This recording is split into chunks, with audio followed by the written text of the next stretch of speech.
we go. Another episode of Under Pressure. I am your host, Carmine. So excited to be joined by Jim Knight, keynote speaker, author, and he's done so many other things. But let me first introduce Jim. Welcome to Under Pressure. Thanks so much, Carmine. I'm thrilled, man. Thanks for the honor. Oh, absolutely. My pleasure. And I always open it up to my guests to let everybody know who exactly they are. And then we have a lot of fun doing it.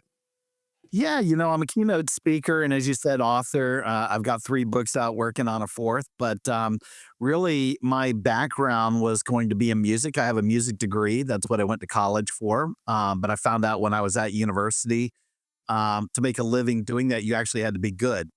So I changed careers. They say, Carmine, those that can't do teach. So I became a middle school teacher. I did that for 6 years. And I like that, but I took a summer job working at Hard Rock Café. And it was awesome because back then, if you're looking at me, I've got spiky hair, but back then my hair went down. I had a mullet that I could sit on about 2.5 feet, which was awesome. So, working for a company that allowed me to be and say and do and look the way I wanted to and just be ensconced in the spirit of rock and roll, man, it was a gas. So, it's perfect. I was there for 21 years. I stopped being a teacher and became an executive at Hard Rock, ran training and development for them, opened up properties all over the world, hotels, casinos, live music venues. But honestly, I think as part of that long and winding road, using the music, the education, and even the hospitality, I'm still pulling all of 3 of those levers to do exactly what I'm doing right now. And honestly, this is what I'm going to do the rest of my life. So I'm pretty stoked about it. Well, that's good. And you've done such a great job at doing that. And you're so successful at doing that. But let's talk about the music aspect of that, because let's take things one step at a time. You got it. What instrument or instruments did you play? Were you so gung-ho about it? You're like, let's go. I'm going to be a rock star. Yeah, well, first off, I'll tell you flat out, I'm a poser. I never learned to play an instrument. You have to when you get a music degree. Mine was vocal, so I was a singer. Very choral and church and opera-like.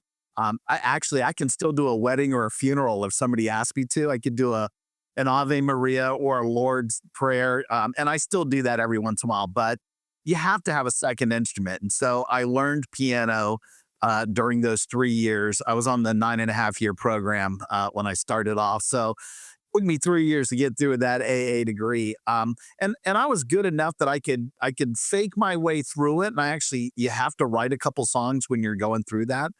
But I haven't played a lick in 35 probably years on the piano.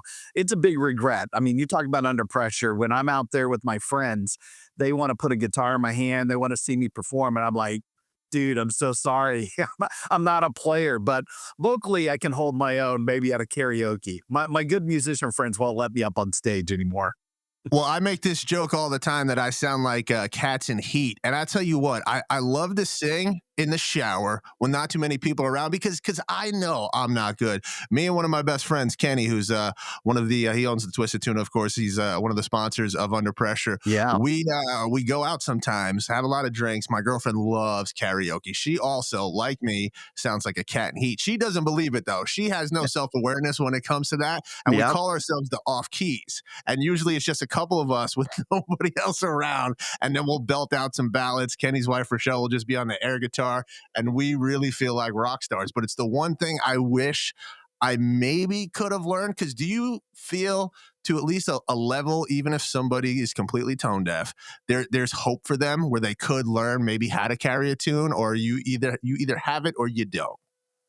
I think it's probably a little bit of both. I have a lot of music teacher friends who swear they absolutely can help people and teach them how to sing. Now, doesn't mean they're going to be a complete and total rock star, like you say, and be able to do their own concert. But being able to work on your pitch and being able to follow along on a tune, maybe even reading music, all of that is absolutely teachable and trainable. But there are people out there that just have a natural gift. They've got a God-given talent that they've been able to do, whether they've had any training, teaching. And, I'm not talking about the people that could just pick up piano or guitar and start playing right away. I'm just talking about people that just have a love for it and they want to practice all day long. They will absolutely get better. But I know a ton of off-key people myself, and it makes you think there's no hope. But I have seen people get better. So Hey, listen, I think, if that's something that you want to do, maybe not for a living, but as a side hobby, why not? Could you imagine people go to one of your events and all of a sudden you're like, hey, before I start, I'm having the off keys open up and just see how many people would stick around, how many people want the knowledge you're about to give them if they could sit through a 5 minute performance from the off keys. Well, I think I'd probably put you at the end then. Let me bring the thunder and do my thing, and then you guys can come up afterwards, and we'll let people decide whether they want to stick around or not. You know what? It'll clear out the place quick. That instead of turning the lights on and shutting the AC off, so people get the hint it's time to go. It's like, oh, the Yeah, off keys are performing. But exactly. let's backtrack just for 1 second because one of the most interesting things and a place when I tell you, Jim, that I wanted to go every single time I made the trip up to Orlando, whether it was with a radio broadcast or just going to Disney or Universal, was Gatorland, and it took me about 15 different times to beg my girlfriend for us to finally go to Gatorland, and we did it, and I loved it. And you had a job at Gatorland a long, long time ago. So I need to know any kind of crazy stories from Gatorland. Did you have some close encounters and just how that experience was? Yeah, it's actually my first job. Sometimes if people will mention it or they see it in my biography that it was my first gig, I'll have a few laughs along the way because it really was my first, I would say, foray into hospitality, and I was there for 3 years. But a 15-year-old kid, I started selling fish, frozen fish to people to feed the alligators. It was quite the racket. Here we are paying people to feed the alligators for free. But people like doing it. I got to drive a little miniature train, which you probably went on out there. I worked in the snack bar, so I got to eat fried alligator meat every single day.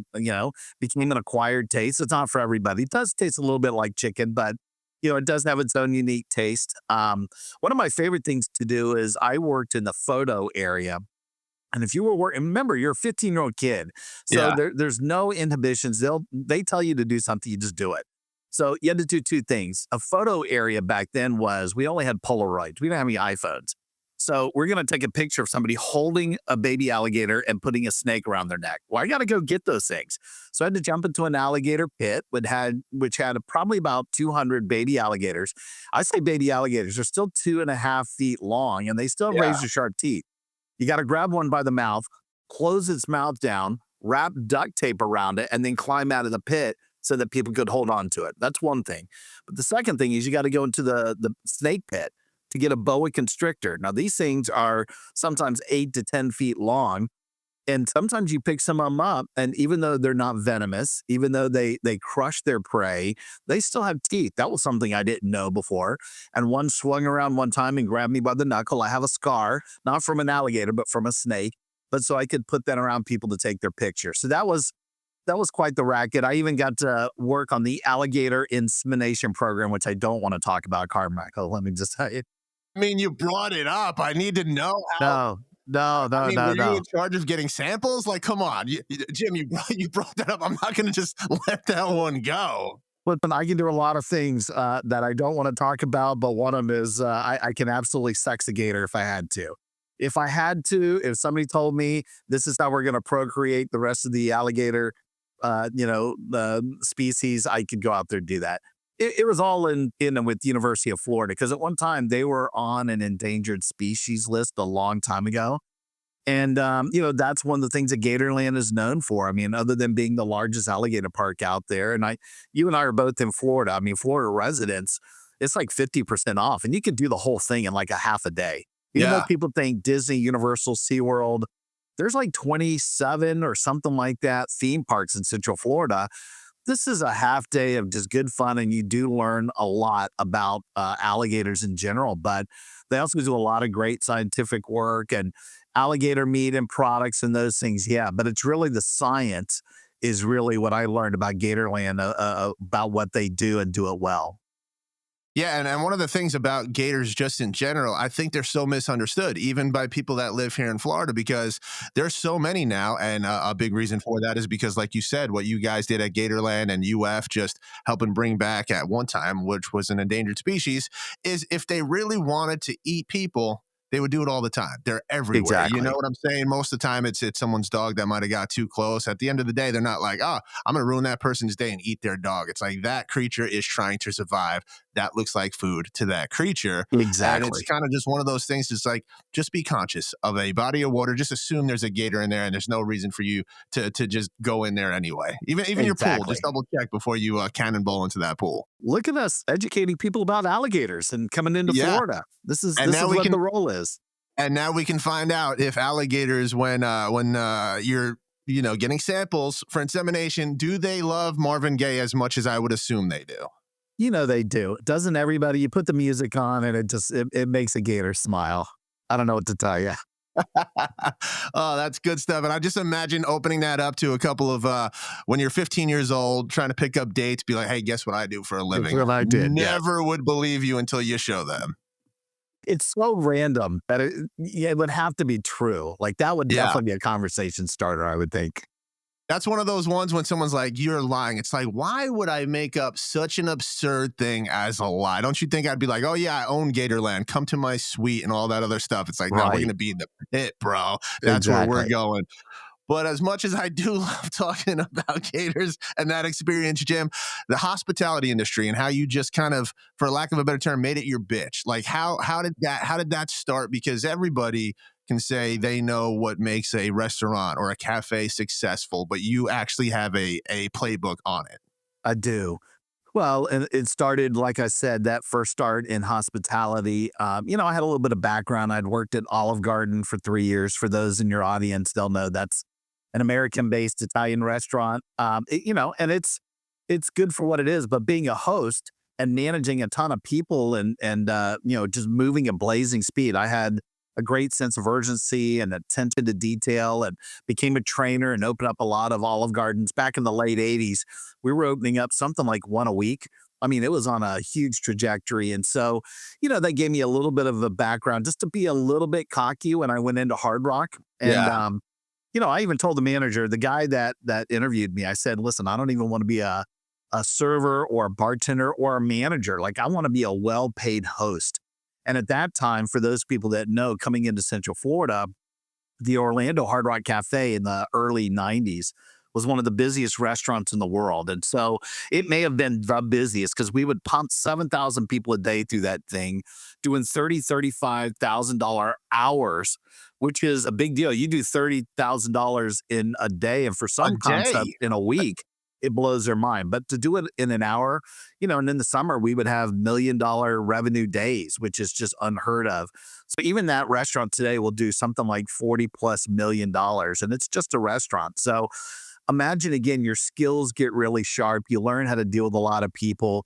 I got a chance as a trainer to start opening up properties, a couple here in the US, and then it was all over the place. I got to work in Mexico City and Madrid and Paris. And now you're on the other side of the planet doing hotels and casinos. So, the hospitality industry, I think a lot of people, and I used to be part of the certification governing board for the National Restaurant Association.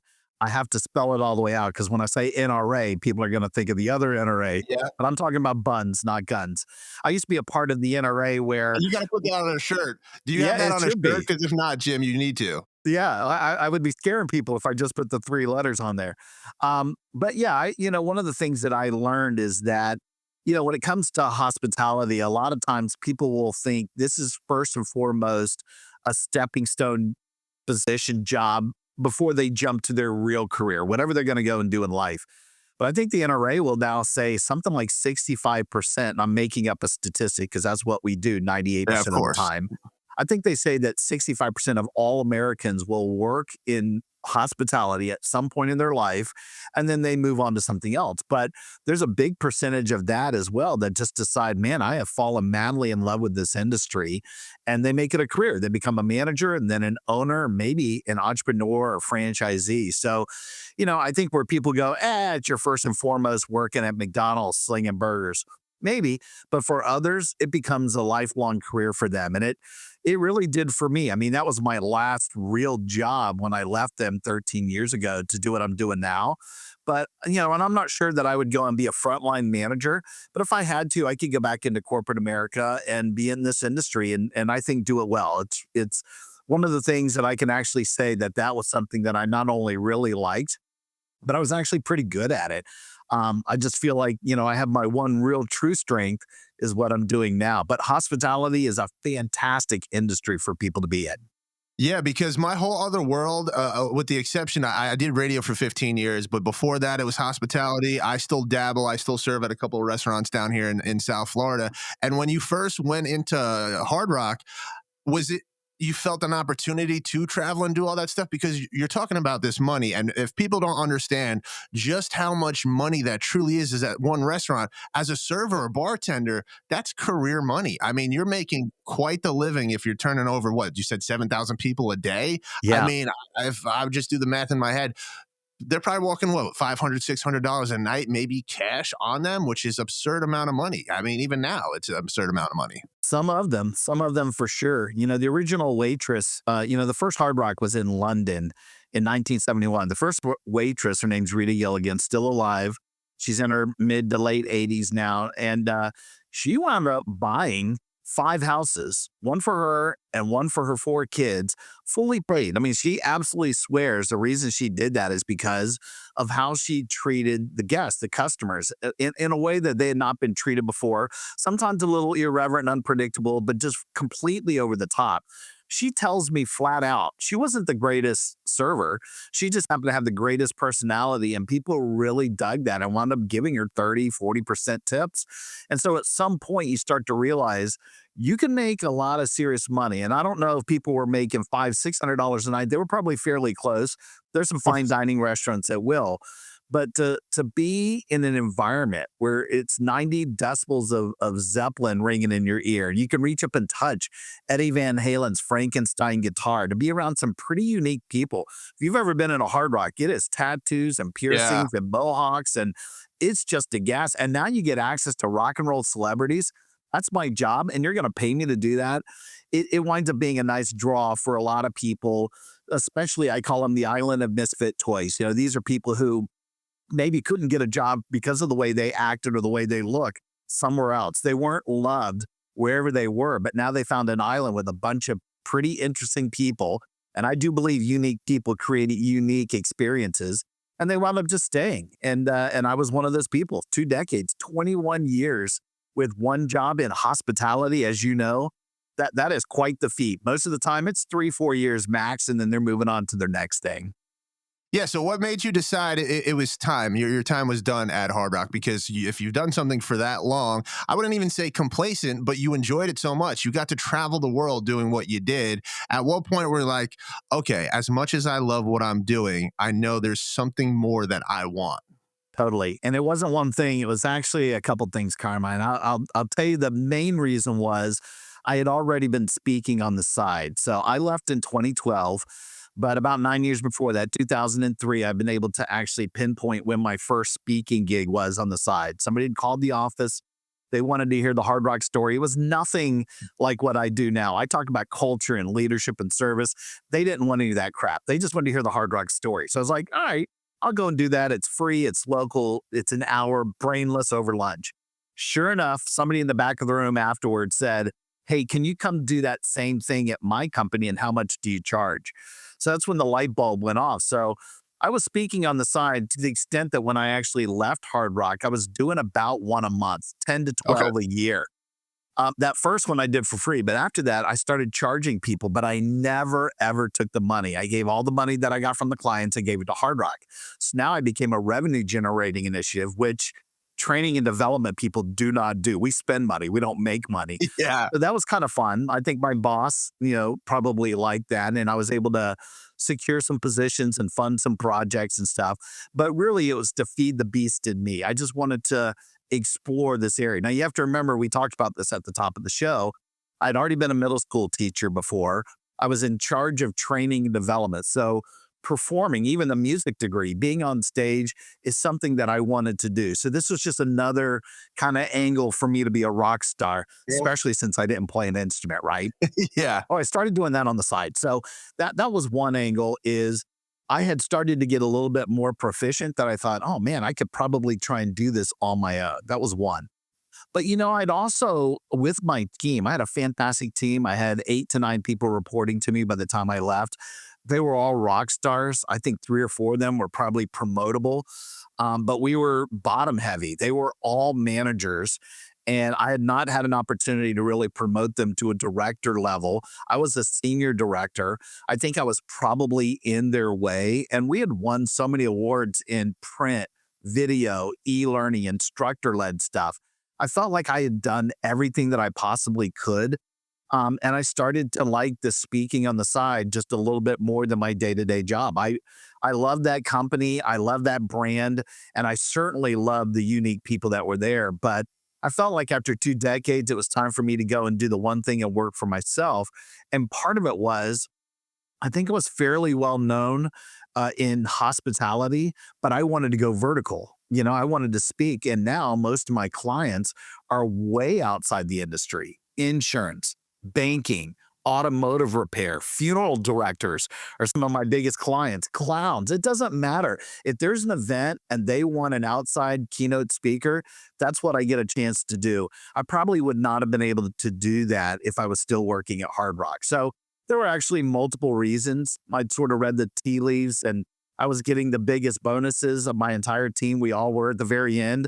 I just think it was good for me to sort of move out of the way, let them take a shot and help perpetuate the brand, and for me to go out there and do my own thing. And so hopefully this is it. I'm not going to look back. And so far, knock on wood, if I had wood around here, 13 years in climbing, I'm pretty happy about it. Well, I think you made a fantastic decision. And just from the brief time I've known you from this episode right now, it's incredible that you'd even be conscious of to get out of someone else's way, because you have people underneath you who busted their ass, who worked hard. And sometimes it's not about how good you are. You still need an opportunity. You still need an in certain places where if there's something blocking you, it doesn't matter what you do, how many hours you put in, it's not going to happen until that person moves on. And That's right. for you to be such a person at the top who cared about the people on the bottom, because we were all there at one point, to be like, okay, I've done what I can do. Now let somebody else shine. I mean, that's just speaks to who you are. No, thanks, man. Thank you so much. I Yeah, I mean, appreciate it. it's just really truly special that someone like that. So when you're going to whether a funeral home director, they're trying to ask you how to put certain people in the places for them to succeed. So how do you go about that? How do you go into a place, look at something that you might not originally be familiar with, but have a structure in place that can help them thrive? Yeah, and I'm glad you said it that way. And it is really about people more than anything else. I mean, that's probably one of the biggest mistakes that I hear from different organizations. They have put so much stock and energy and effort and rigor and money into the product, into the stuff, into the thing, maybe even the environment. And there's nothing worse than having all that stuff in place and beating on your chest and going, look how awesome we are, because you're only awesome until you're not. What happens is people come into the environment and then they get, unfortunately, the weak link in the chain. They get an employee who maybe isn't on their best game, but probably was a bad hire in the first place. That is now my experience with the company, with the brand. And so I think a lot of companies have missed it. And the way that you frame the question is exactly what I get a chance to do. And I mentioned it earlier. I mean, first and foremost, people probably hire me because of the company culture. So I have a book and my talks are all branded culture that rocks. Like that's the main idea. And probably because I worked for one of the greatest cultures in the history of cultures with Hard Rock. And maybe you can't see me right now if you're listening to the show, but I got the spiky hair and I'm usually blinged up with rock and roll attire and all of that. But all of that is just window dressing to get my meat hooks in them to actually talk about the stuff I want to talk about to amp up the company culture. Or we might be talking about service that rocks. It's how do you get the customer, the guest, the consumer, whoever the end user is, to fall madly in love with the brand, to come back, spend more money, and talk about us positively. Or it might be about leadership. How do you manage those people in that environment now that I've been promoted into a leadership role? So there's a lot of areas that Again, if it's people oriented, it tends to be in my bandwidth.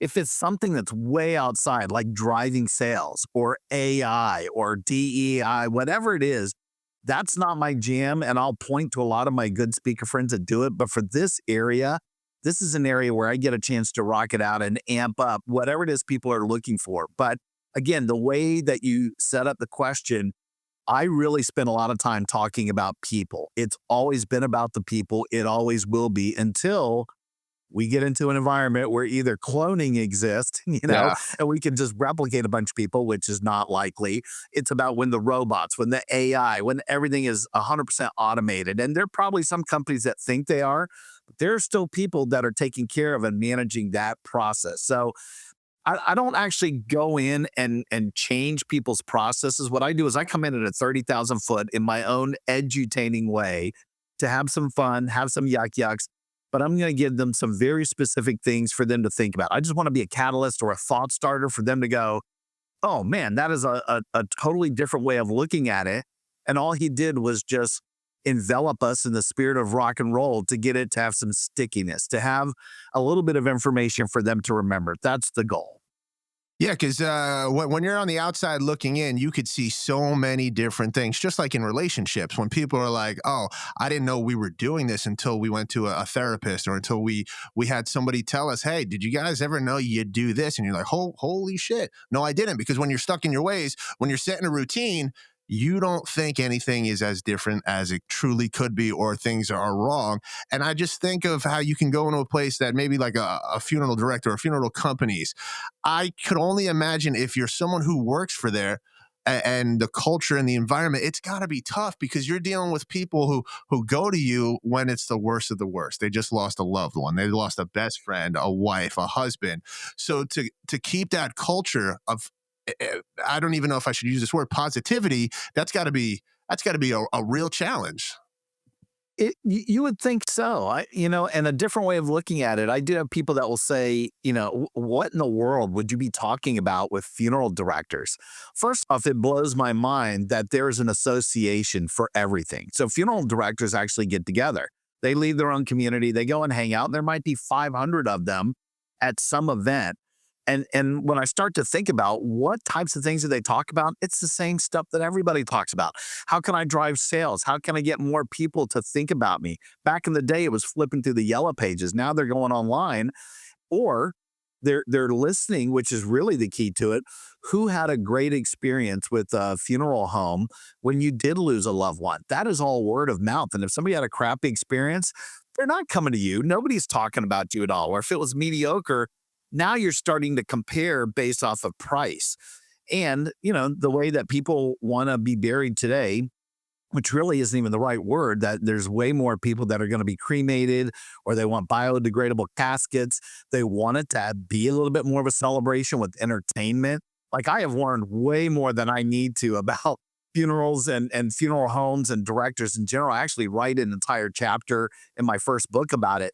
But you would think, what in the world are these people going to talk about? And it's no different than everybody else. So I do go in there to talk about, how can you as a funeral director create such an experience, whether somebody want it to be sad and somber and a little bit more conservative and a little bit more professional, or it's going to be a little bit more celebratory and you're going to have some fun, and we're going to bring in music and maybe have an ice sculpture. Maybe we've got a building where you could ride in a Harley Davidson. Maybe we're allowed to have paint where people could put their hands in it and put that on a casket. Like, there's so many things that you could do that would be unique and different. And I love revolutionizing that industry. Like, I've been able to put my fingerprints on it. That's what I want to do in every industry when I get an opportunity. So I think, again, if you go back to the core of it, it's about the humans. And so here are the surviving members of a family. It's really about, what does the family want to do to remember their loved one that they lost. And funeral directors have got to, at least nowadays, be a little bit more flexible and think differently, climb inside the head of the client, and not just go solely for how much I can make off of selling somebody an expensive casket. Those Uh-huh. days are long gone. Yeah, it's almost like you're putting the fun in funerals in a way, where it turns Yes, into a celebration of life, which is, hopefully 50, 60 years down the line, if it's my time to go. I'd want people to celebrate the life I had and not be yeah, so doom and gloom because fortunately I haven't been to too many wakes and funerals. So I know I'm very blessed in that aspect of it, but it's always been just nobody's talking to each other. No one's even talking about the person who were there to remember. Everyone's just quiet. Go up there, say your last things, and then just sit down and cry or just hold somebody. And it's like really like, damn, did this person have such an incredible life for us to just be so bummed out right now in this moment? I'm sure they'd want us to like go get a drink, go have some shots. Like, why are we not at the bar? Send a highlight exactly. reel. Let's put a highlight reel of all my accolades or a PowerPoint at least. Exactly. So true. And so that's what I get a chance to do when I'm with those groups. And again, I think this goes back to one of your earlier questions. I think that if people will look at it as a third party outside perspective, I'm safe. I may be totally outside the industry. There's a little bit of shock and awe that people have to get past with the hair and the clothes and all that. But I think when they look at the substance of it, if they're serious about amping up their business results, they can look, and I think it's sometimes the best way, they can look at other people and go, that's a thought starter. I've got some synapses firing off. I'm not going to do what that dude said, but I can do something like it. I maybe have opened up the playing field a little bit more because of what I learned from this industry and how can I apply it to mine. I'm not sure I'm going to be writing a book called Funerals That Rock. That one might be a little bit too far, but I think if I can give people a little bit of some insight into industries that you wouldn't normally think about, it gives you a chance to do something different than your competitors. I mean, I learned so much about so many things in the last just 10 minutes alone, Jim. And have there ever been a time where you're working with a certain company, but the person at the top is just so stubborn and you kind of question, you don't have to say their name or anything like that. Like, why do you have me here? Like, why do you want me to help you if you're not willing to take my guidance? Yeah, and actually goes both ways. I've had a little bit of both. So I'm back to doing about 30, 35 engagements a year. I used to do 65 to 70, That's a lot. pre-COVID, and That's a things lot. started to catch up. But even 30, 35 is a lot as well. There are times where, and it's hilarious to me, that somebody made a decision, maybe a head of HR, maybe it was somebody, some vice president, somebody who had seen me before. They sold me to the CEO, to the owner, the franchisee. And I'm just not their cup of tea because maybe they're a little bit more conservative or they've done things a certain way or they manage through threats and punishment and fear. They're muscling the result. And I'm talking about something totally different. And it's not their thing. And as soon as I leave, they're going to do it the way they want Yeah. to. And things that are coming out of my mouth, I can see in the audience, they're like, yeah, I hear what you're saying, dude. But when you leave, Joe Smith over here, because he or she is in charge, they're going to go back to doing it the way they want to. We're not going to be changing our culture. That's a tough one to do. And it becomes, I hate to say it, almost a paycheck. I still feel like, okay, I'm here. They've already paid me. But man, I got to believe there's somebody in the audience that will eventually have their own business. They can break the chain. Maybe this guy or girl eventually goes away, somebody gets internally promoted, and all of a sudden it's a complete and total culture shift. So don't look at it as a waste, but it is tough when you go into an environment like that. But I've also say it's almost the exact opposite is harder, which is let's say a business owner, an entrepreneur loved me somewhere. They thought it was some brilliant idea to bring him into the organization. Even worse, sometimes in a headquarters, if I'm in an environment where everybody's been called in, they're away from their computers, their cubes, we're in some function room. He or she thought it was a great idea. Maybe the top executives all like me. But if I'm a frontline employee and I'm buried and I'm like, I just got to get back to my desk. I got a million things. What is this? I don't want to be developed. That sometimes is a harder environment. And who knows, if I'm reaching these people because they got a million things on their mind. Again, I shift gears and I go, hopefully one of these senior executives can run with this when they're either trying to develop their own department or when they go off and ultimately have their own business. So I'm not going to lie. I can't go in there and pretend like all 35 of these a year are going to be completely crushed. But, I tend to have some pretty high ratings. I tend to think, and this is how rock stars have to think, right, Carmine? Like Yeah. our Oh, yeah. heads have to be big. Like I'm going to go in and drop the mic and maybe it's not for everybody, but I got to believe I'm attacking a couple. You went in there with a goal. You've always accomplished your goal, and the fact that you just care so much, it's not about a paycheck, and that is why you're doing this. That's why you got to this point, because you do care and you want to see results, and you're hoping that you're helping people. And from personal experience, as I used to work with iHeart, when I tell you it's a great company for many different reasons, but there were so many times, and we were in West Palm Beach, so Market 48, so not exactly a small market, but they would do stuff, or they would say, look at how great we are. But at the local level, like, I know things suck. Like, I know, I was like, we don't have this. We don't have equipment that works. We don't have this. It was almost like the Hunger Games in a way. Like, oh, look at the Capitol, how glorious it is. We're going to throw on another huge event, this, that, and the other thing. And then even somebody who drank the iHeart Kool-Aid for so long, I was like, you know what? Maybe I could be there one day. You strive for that. But there were so many people that just tuned it out. And it wouldn't matter what they're trying to present to you, because you're like, yeah, that only affects the few and not the many. And that's got to be Exactly. one of the biggest thing, the bigger the company is, to try to have a culture in place where everybody feels actually included and they're not just a cog in the machine. Man, that is like the story of so many of our colleagues, right? Like I have a friend who is iHeartRadio here, on the radio, is in a top 10 radio show all over the world. And he jumped off and is doing his own thing like you are and is absolutely loving life. And I think a lot of people, there's hardly anybody that comes out of high school or even college with some degree and all of a sudden they start the road. Yes, I know that's a big deal with Gen Z and maybe even the millennials before that. But the reality is, most people, like in the music industry, we play covers. We have to work for somebody else for a while. And eventually you start throwing in one or two of your own original hits. And then eventually you go, I don't want to play covers anymore. I just want to do my own thing. Well, that's where we are. And I love the brand that I was working for, but money wasn't even the driver for me. I had an awesome salary. I was getting paid a ton of money from bonus standpoint, great benefits, traveling the world. What else could you want? Except I wanted more impact and influence. Even that wasn't enough.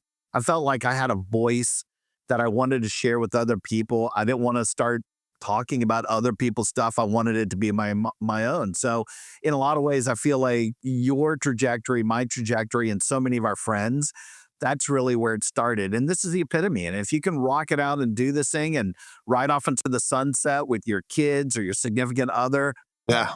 that's life, man. To me, we're on this planet for such a short period of time. And I hope there are some people that are listening. Maybe you're in a job that is tough, maybe it sucks, but you have to have the benefits, or you're addicted to the salary, so you suffer through it. But if there's a window that opens up where you can sort of do your own thing, I would highly encourage it, especially if you know you've got a plan B or a fail safe. Why not take a chance? I mean, the water is warm out here for living life. And man, I've really enjoyed it with the impact and influence that I've been able to do. Yeah, I like how you mentioned something almost like some people become a slave to the salary, and it makes you not who you truly can be. Like, you're going to get jaded. Yeah, you can make all this money. You can buy these certain things. But at the end of the day, like, do you feel that it's gratifying? And that's why making this jump to doing the podcast, like I love it. It's a slow climb. I still see the show going so many different places. I know it's not going to be overnight. I mean, I did radio for 15 years, and that was a constant slow build. But I could do it my own way. So if I Exactly. fail on my own terms. I don't have to be like, all right, I did everything I could. I said yes to everything you guys ever asked me, and then you're still kicking me out. It's just like, no, no thanks. If I fail, I want to fail on my own. If I succeed, I want to do it on my own. And like you said, there's always a plan B, but you have to take that chance. You can't be afraid. You can't just be glued to something because of a salary. Yes, we all need money. We need to survive. We need to provide for families. But at the end of the day, it's like, are you being the person that your family really wants? Like, are you being the dad? Are you being the husband? Or are you just a sucker to your job and you can't even give them the part of you that they fell in love with in the first place? Exactly. And you bring up something too. I mean, when I first had heard about your show and I listened to several of the episodes, and with the title being Under Pressure and Dealing with Obstacles, I will say there is a regret that I have. I mean, most of my career has been very charmed. I haven't had a major inflection point. There was an opportunity where I had a fork in the road, and we can talk about that if you want to. But one regret, I have three kids. They're all adults now, but I didn't spend as much time with the kids because I traveled for a living. When you open up Hard Rock properties and you're gone 3, 4 weeks in Macau, China, Penang, and Bali, Indonesia, what a rock star lifestyle. But you're not there as much for the kids. There's a little bit of regret there, actually a big regret. And on one hand, you go, there's no way, Carmine, that I'd be doing what I'm doing right now if I hadn't have done that. But on the flip side, there will be people that are throwing things right now at their radio or at their video going, dude, family's more important. Why didn't you do that? I could have. Where would I be? What would I be doing? Would I still be working in some job? Maybe not even at Hard Rock anymore. Maybe that would have taken me away and I would have been burnt out being a restaurant manager. Yeah. So I don't really know, where my life is going to lead me. I'm a faith-based guy. I believe everything has a plan for me, but I do have a regret that I don't have as strong a relationship with my kids because of the career trajectory that I took. So, that's something that I'm always gonna regret, and hopefully I can mend a lot of those fences with them. And while I'm present, I'm here now. But man, I haven't had a ton of pressure. My pressure was, I don't know, investing in some businesses that I probably shouldn't have, hanging out with a business partner, 10 years ago that maybe I shouldn't have been. But for the most part, it's been pretty glorious, man. And I'm not gonna look back at least on that portion because I'm doing exactly what I feel like I'm supposed to be doing on this planet. And as somebody who doesn't have any kids, but I wish I had a better relationship with my father, and that's for 9 podcasts from now, who knows about that? I just know if you're present now and you just mention that to them, I'm sure that'll mean the absolute world to them. Because when we're younger, when parents miss certain things, it sucks. And it doesn't matter if we got a gift or if we got That's right. this. It's like just showing up means the world to kids because they don't understand that. They don't understand what parents are thinking of, and I have to do this so I can provide for you so you can even go to that school to put on that play. But kids, they just need to know that you care. And sometimes if you don't show up, they could easily think, well, my dad doesn't care or my mom doesn't care, when it's the furthest from the truth.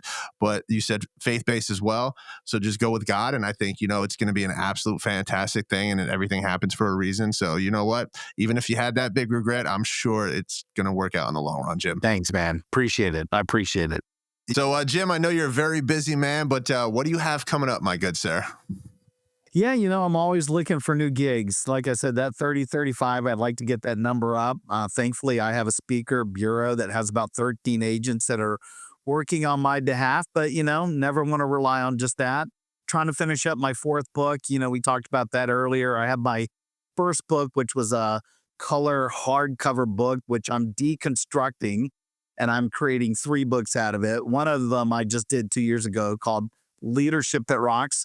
The one last year was Service That Rocks. And now I'm working on one on employee engagement called Engagement That Rocks. I'm about 2 chapters away from that being done. And I invest in a whole bunch of other stuff, as all entrepreneurs do. But gigs and getting this book done are probably my next big things on the horizon. Well, Jim, I'm looking forward to it. This has been an absolute pleasure, sir. I would love to do this again sometime. Love to pick your brain and just see how far you've come and see how the book is doing and all that stuff. Like, seriously, Thanks, I cannot thank you enough. This was truly a fun episode, and I'm looking forward to following along with your journey, my good sir.